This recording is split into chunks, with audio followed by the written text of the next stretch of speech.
তুই আমাকে বলিস আমি হিংসা করি, আমাকে কেউ সহ্য করতে পারে না, আমি হিংসুটে, আমি বদ, আমি বাজে মেয়ে ছেলে, আমি কি হচ্ছে ভালো তোদের দেখতে পাই না, আমি জ্বলি, আমার জ্বলন হয়।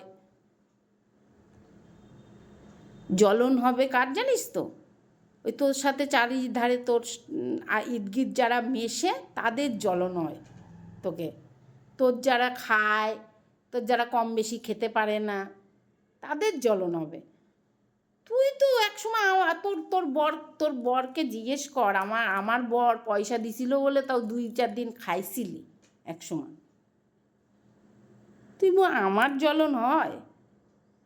আমার অভিশাপের পয়সা খেয়েছিস, দেখেছিস তো? তোর গায়ের থেকে কাপড় সরে গেছে। আর তুই যাদের সাথে চারিদিকে মিশিস সবার তো কাপড় খোলা, কারো তো কাপড় ঠিকই নেই।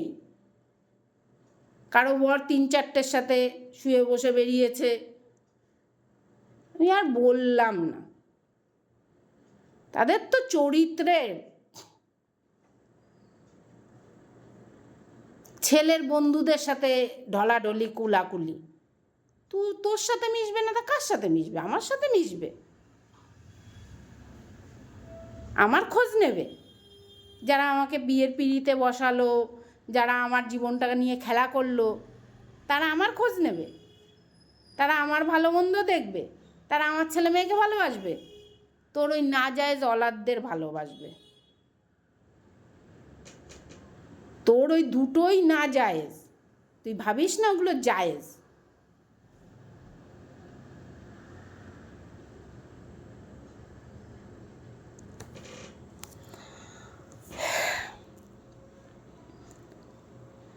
কি অনেক কিছু বলেছিস।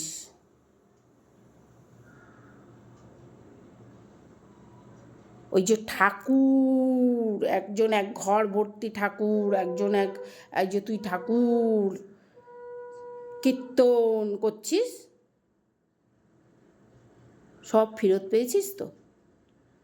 বেশি দেরি হয়নি, বছর ঘুরতে না ঘুরতে। ওই যে কবে ছেড়েছিলি ভিডিও, শর্ট ভিডিও দুটো, ওরে জ্বলন।